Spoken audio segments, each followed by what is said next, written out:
शांति निकेतन की हालत अब पहले जैसी बिल्कुल भी नहीं रही।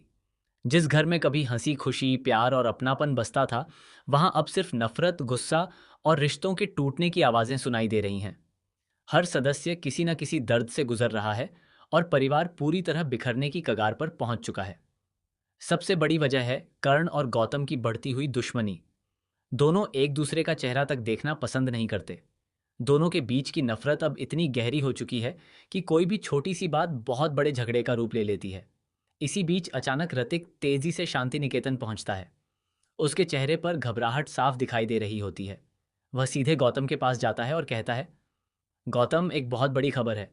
तुलसी आज जेल से रिहा होने वाली है। कुछ ही घंटों में वह बाहर आ जाएगी। यह खबर सुनते ही गौतम की आंखों में एक अलग ही चमक दिखाई देती है।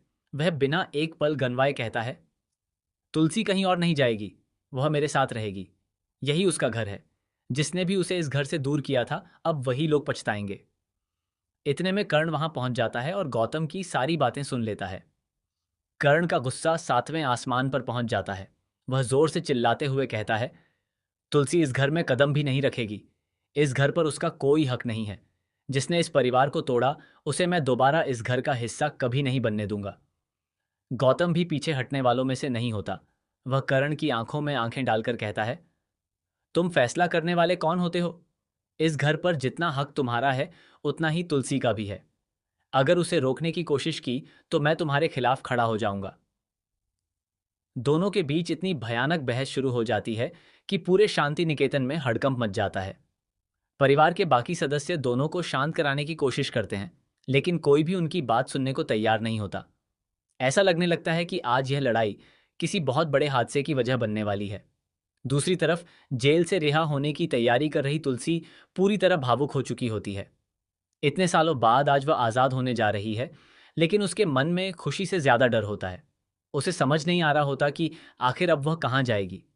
क्या शांति निकेतन उसके लिए हमेशा के लिए बंद हो चुका है, या फिर वहाँ अब भी कोई उसका इंतज़ार कर रहा है? तभी वैष्णवी उससे मिलने आती है। उसकी आंखों में भी आंसू होते हैं।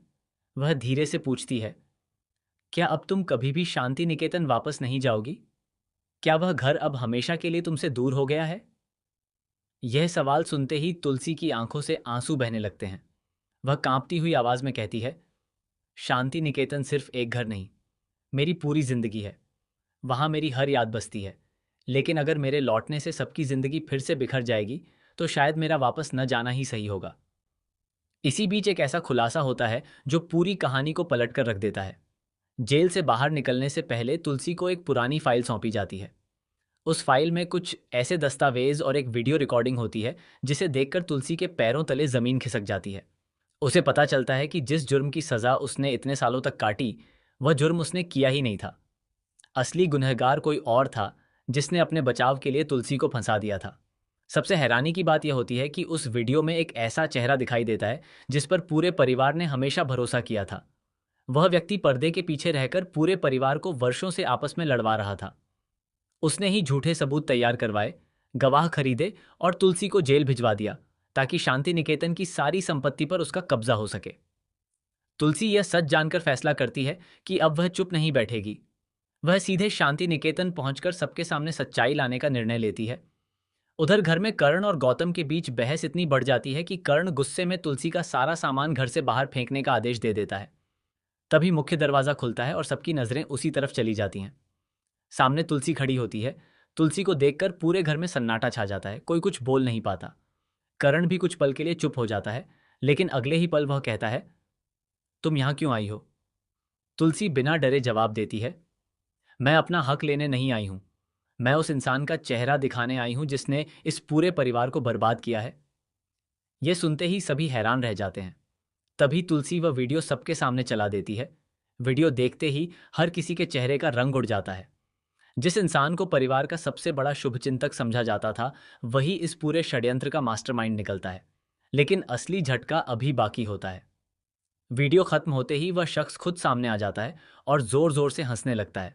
वह कहता है, तुम लोगों ने बहुत देर कर दी। यह सच आज सामने आया है, लेकिन मैंने पहले ही अपनी अगली चाल चल दी है। इतना कहते ही पूरे शांति निकेतन की बिजली चली जाती है। हर तरफ अंधेरा छा जाता है। कुछ ही सेकंड बाद एक जोरदार धमाके की आवाज आती है। पूरा परिवार घबरा जाता है। जब रोशनी वापस आती है तो सबके होश उड़ जाते हैं, क्योंकि घर की सबसे कीमती तिजोरी खुली हुई होती है। सारे ज़रूरी दस्तावेज गायब होते हैं और उसी रहस्यमयी शख्स का भी कोई पता नहीं होता।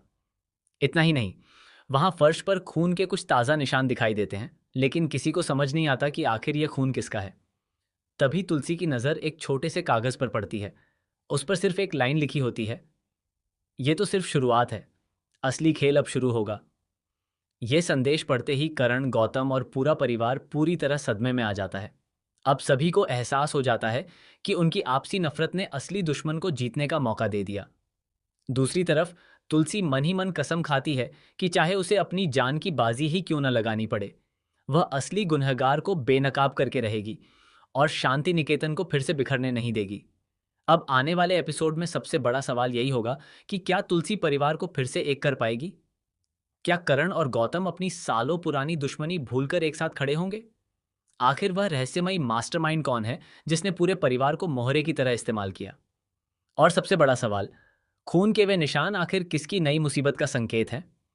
इन सभी सवालों के जवाब आने वाले एपिसोड में दर्शकों को एक के बाद एक ऐसे चौंकाने वाले ट्विस्ट के साथ मिलने वाले हैं जो पूरी कहानी की दिशा हमेशा के लिए बदल देंगे।